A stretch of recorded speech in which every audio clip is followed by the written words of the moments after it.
Hi everyone, today I'm doing the mid-year book freakout tag, and I like doing this tag every year. It's just a nice check-in. It's a nice check-in for me too, to see kind of where the state of my reading is and just the books that I've read and a nice review. So I will write all of the questions down below. I'm using the same questions that I used last year.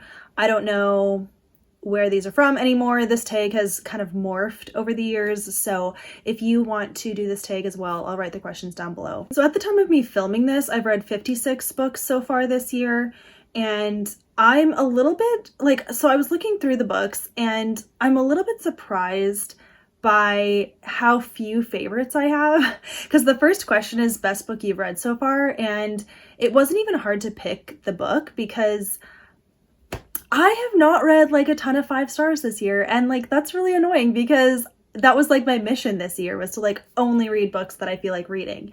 And I have been purely mood reading for the most part, but sometimes my mood steers me wrong and I don't read a good book. So it is what it is, but after looking through all of the books that I've read so far of the 56, my favorite book so far this year is Never Miss by Melissa Koslin, and I don't even own it. Most of the books that I'm sharing today I don't own because I've read them through the library, so I need to go book shopping. But as you guys may know, book prices in Canada are really, really upsetting.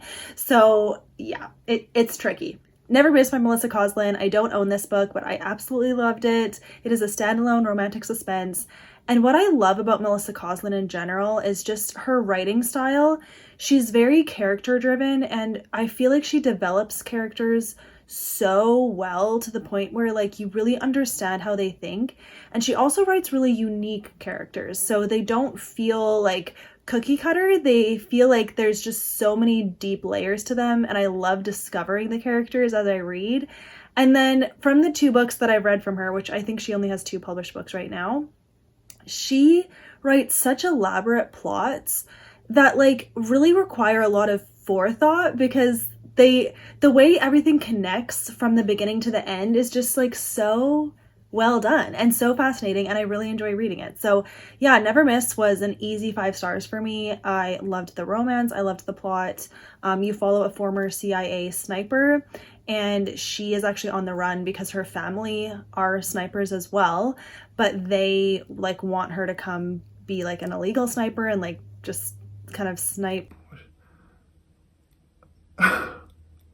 So she's just trying to lay low and not bring attention to herself, but she's at this place and she ends up seeing this guy that's about to get sniped. So she saves him, and then they're both on the run, and it's a romance between them. And then the main plot is there's actually an Ebola virus outbreak that is being planned by some group, and the guy knows about it, and also her expertise from the CIA is able to help him figure out how to stop the person.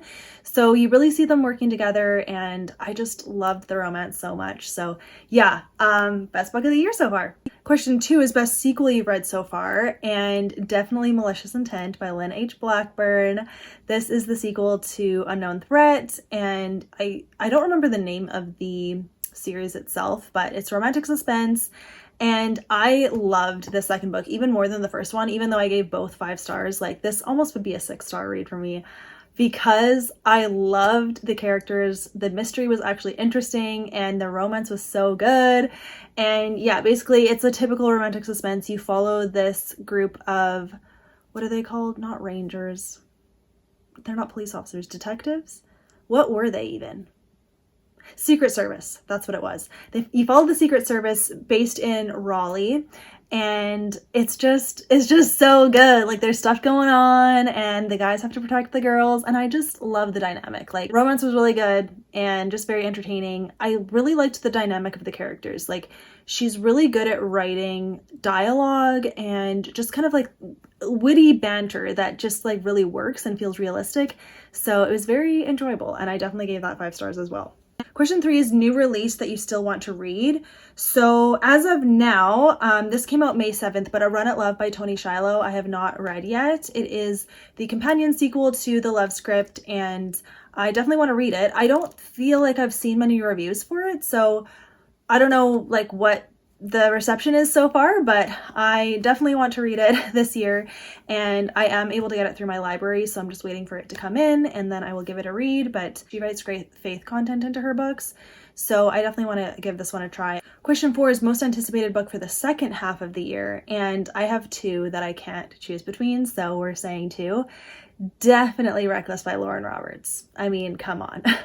Definitely Reckless by Lauren Roberts comes out in July, and then Beyond Ivy Walls by Rachel Fordham comes out in August, and so excited. At this point, I don't even think I know of any fall releases that I'm anticipating, but I also haven't like really looked into it in a while, so maybe there is, but like those 2 are definitely most anticipated for me, and they're very different, but I'm excited for both of them. Okay, question 5 is biggest surprise, and I decided to go with a book I didn't expect to love, and it's The Roads We Follow by Nicole Deese. I'm still waiting for my copy to come in the mail.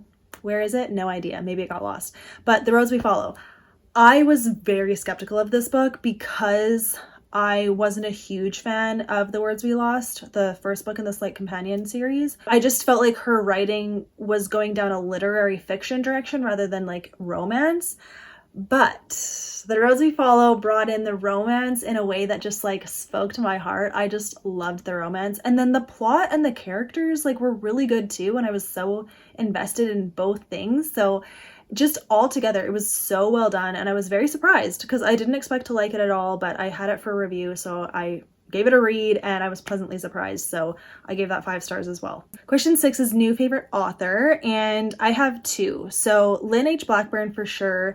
While I'm filming this video, I'm currently reading Beneath the Surface, but I'm done it by the time you see this because I'm pre-filming because you guys would have seen that I'm in Hawaii. I forget when this video is going up, but I'll be in Hawaii and I'm very excited. So anyways, Lynn H. Blackburn, I read a different trilogy by her with the Unknown Threat book and loved it. Love her writing, love her characters, love the romance. So this is giving the same vibes, so I'm excited about that. So yeah, she's definitely a new favorite author, a new discovery for me this year. And then also Jenny Proctor. I had read a book by her before, How to Kiss Your Best Friend, but I ended up finishing that series, the How to Kiss Your series, and really enjoyed it. I just have come to really like her writing style, and so I definitely want to keep reading from her. And so she's an author that I discovered this year that I really like and I would consider a favorite now. Okay, question 7 is newest fictional crush.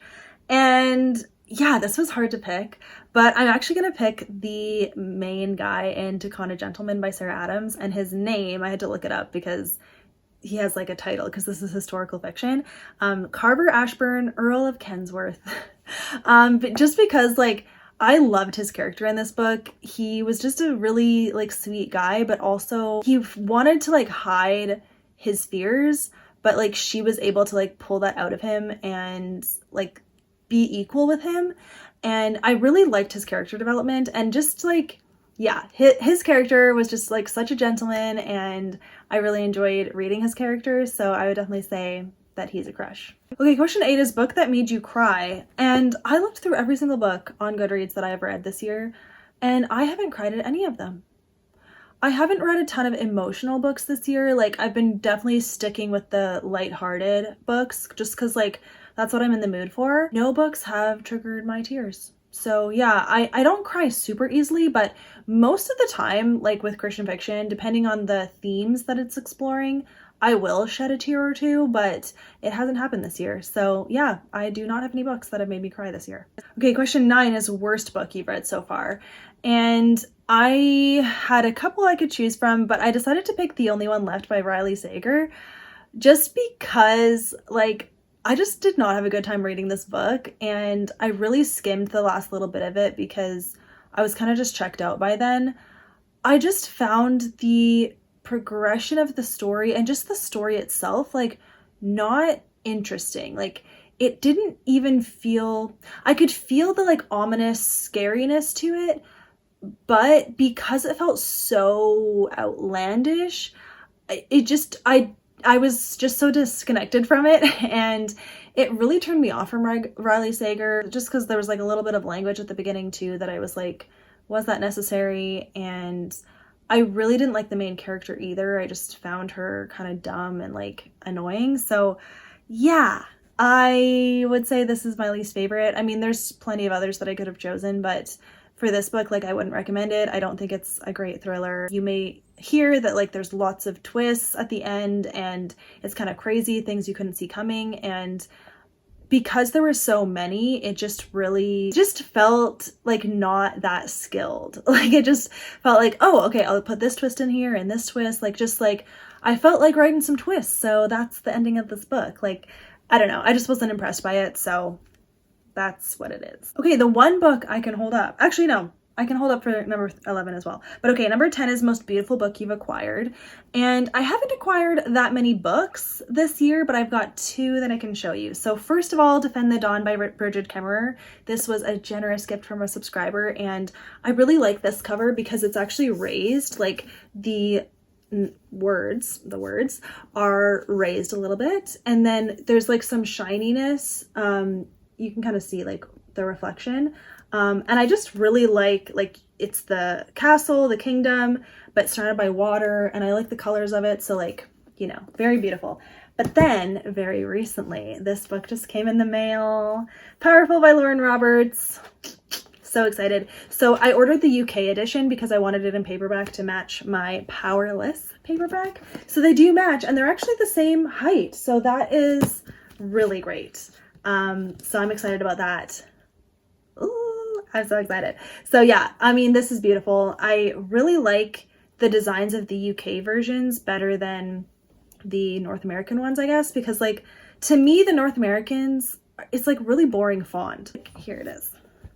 Like still a great cover. I like that it's shiny and stuff, but like if I could pick a cover, I would pick this one for sure. Like, I don't know, I just like the font and the silver better than like just the white. And then I don't remember what the Powerful cover looks like in the North American version, but I liked this one better. So yeah, those are the beautiful books I've acquired. And then the final question, books still on your 2024 TBR, and definitely the rest of the Mirror Harbor novels. So this is a trilogy. The first book is Autumn by the Sea, which I've hyped up a lot. It's one of my favorite books now. I think A Seaside Wonder, yeah, is book 2 because it has the number. And then book 3 is Wedding at Sea. So definitely plan to read these in the fall. They just give me fall vibes, so that's my plan there. But I was so impressed with Autumn by the Sea, and I've heard like equally amazing things about these books, so I'm very excited to get to them. I should just read them, like who cares about reading seasonally, but I also like, I'm trying to save some good books for the second half of the year because I tend to like read better books in the first half, but that hasn't happened this year. So these are going to redeem the rest of the year, I think, because I really expect to love these books too. So that is the mid-year book freakout tag. Thank you for watching, you guys. I'll write all of the books down below that I mentioned. Thank you for being here with me, and let me know how many books have you read this year. It's not a competition. It doesn't matter how many books you've read, but it is nice to like check in. Yeah, so at this point, I read 56 books, and it's going good. Like there's times when I don't read any books for a week, and then there's times when I read like 2 or 3 books in a week. So it's very inconsistent, but I really enjoy sharing my journey along the way, and I will see you guys in my next video. I can't wait to see, I don't know, I forget what my plans are, but I'm just pre-filming to have enough videos to go up while I'm gone, and then you will see some Hawaii content as well. So very excited about that. But yeah, okay, have a good day, you guys. I'll see you next time. Bye.